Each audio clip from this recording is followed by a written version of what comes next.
Hi everyone.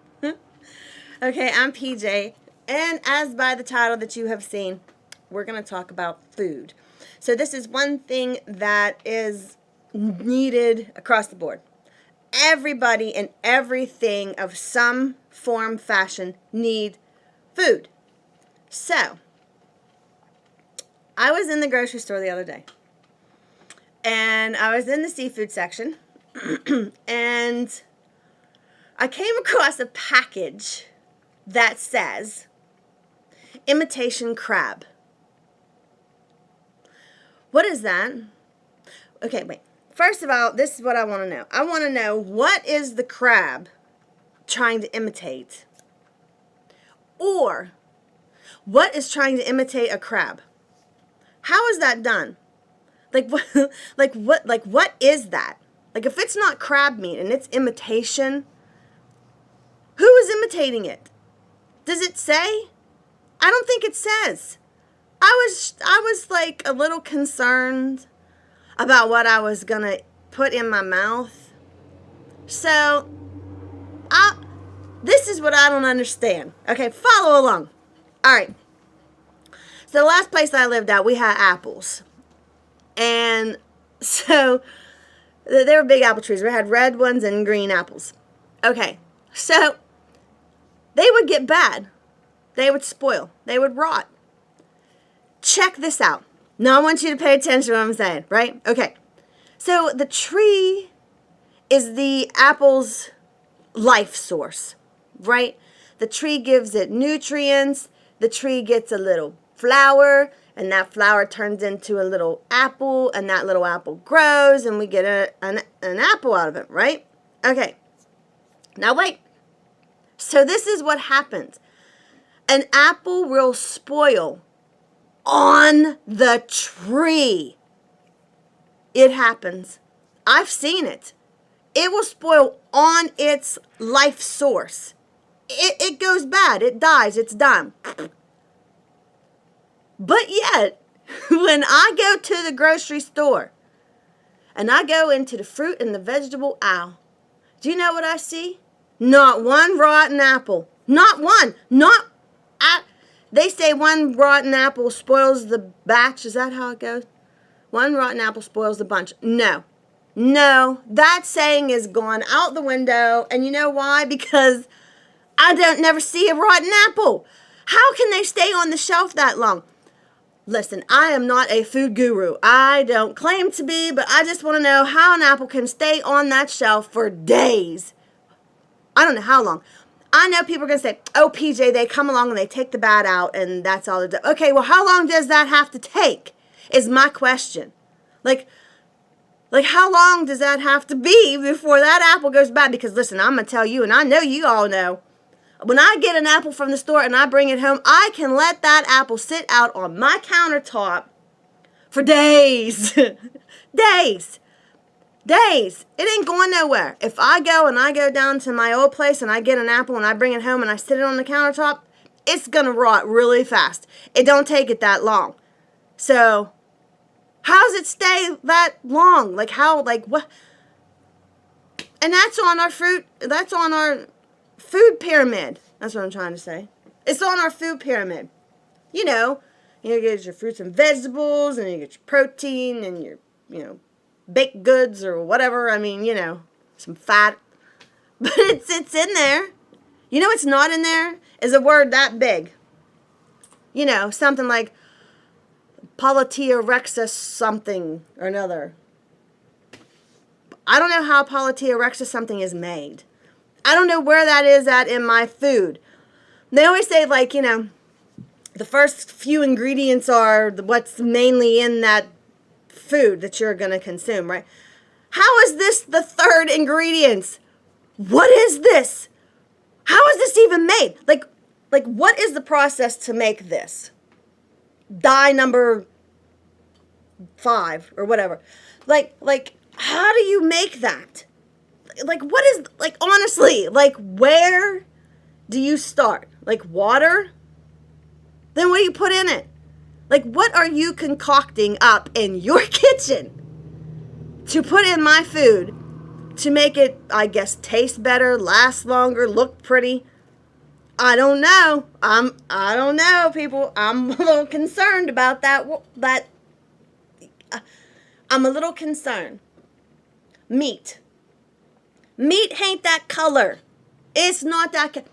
Anybody that has ever butchered a cow, shot a deer, anything, because that's what we do where I live. But if you take a deer and somebody goes out and they go hunting and they get a deer and they bring it back and it is butchered or processed. People do it at their house. People take it somewhere. They get it done, whatever. You bring it home. You stuff it in some jars and you can it. The little seal pops, doink, and that's it.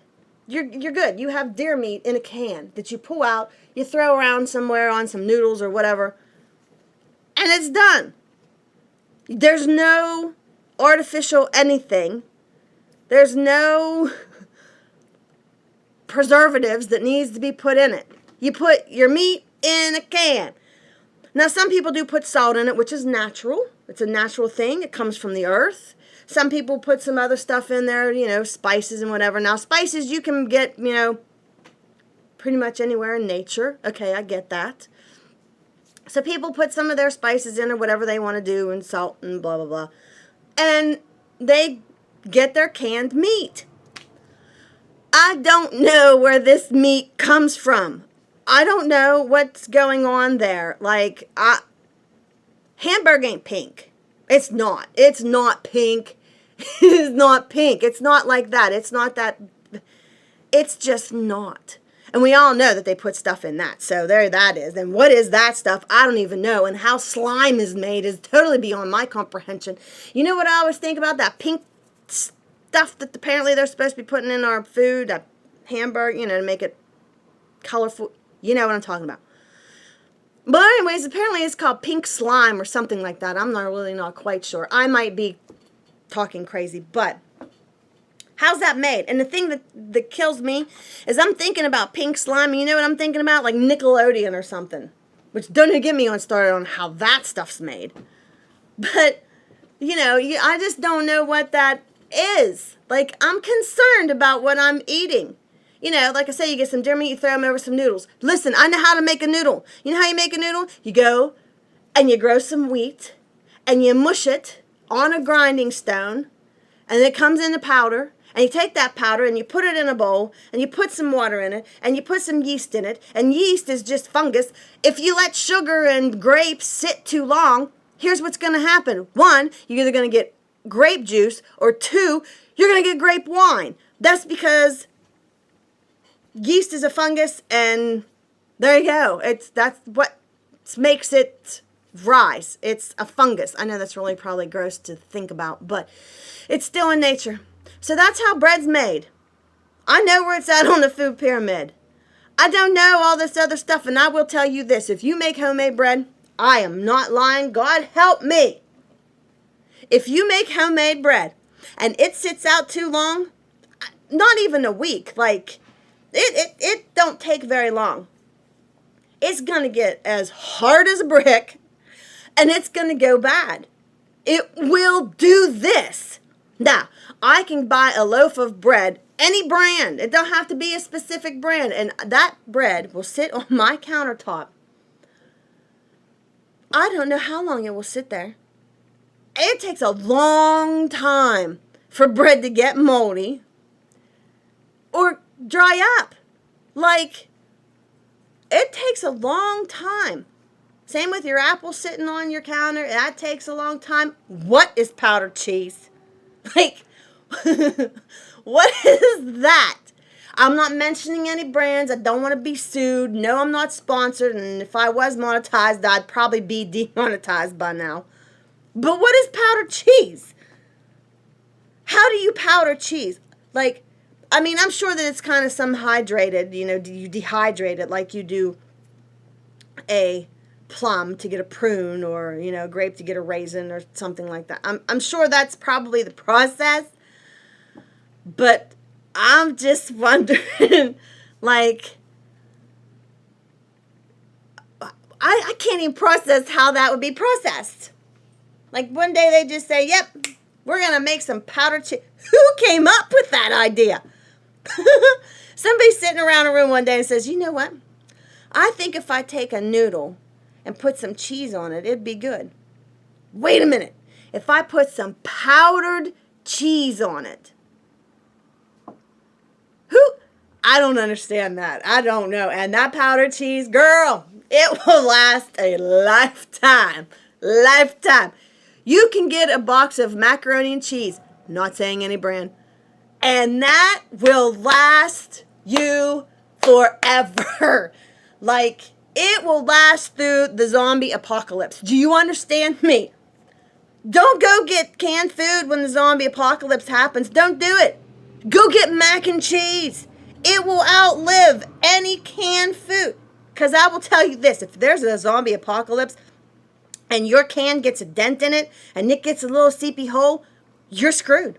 It's no good. You're done. The canned food in there is going to rot. It will rot eventually. But if it's sealed, it'll last a long time. But I'm talking about a zombie apocalypse here. Y'all know it's coming.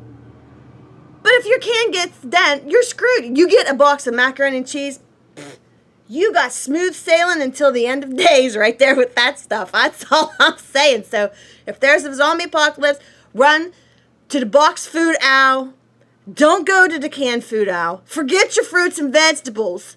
Get your powdered cheese, because that's what's going to be needed for the zombie apocalypse. I'm just putting it out there. That's just my opinion, but I'm probably right. So whenever you see a word that's this big and says Politirex something something, you know it's in there. You know it is, along with your food coloring and your whatever and thing over here. Y'all know. You're going to look at it and go, PJ might be on to something, because ask yourself how it's made. We don't know. I don't know. I have no idea. Am I supposed to be eating it? They say yeah. Who is they? What they says yes. Do they sit down and test this on themselves? Like, here's my question. Like, puffer fish. Perfect example. Puffer fish. So somebody sees a fish that is swimming along. Boop, boop, boop, boop. And it goes poof. And it puffs up. And somebody thinks to their self, I should eat that. Okay. So they go and they eat this fish. And they die. But somebody else says, oh no, we can eat that. Let's try again. Do you know how many people have died from eating a puffer fish? But yet they still eat it. If it's not cooked right, game over, man. You are done. I am not taking the chance of eating a fish that I specifically know that if it is not done right, it will kill me. I'm not eating that. But yet I'm going to go and I'm going to eat some imitation crab. Does that make any sense at all? Ouch, kitty cat. Get down, my cat. But does that make any sense? So we know puffer fish will kill us, but yet we're going to go eat imitation crab meat. Okay. So, anyways, that wraps up my video and my rant of food.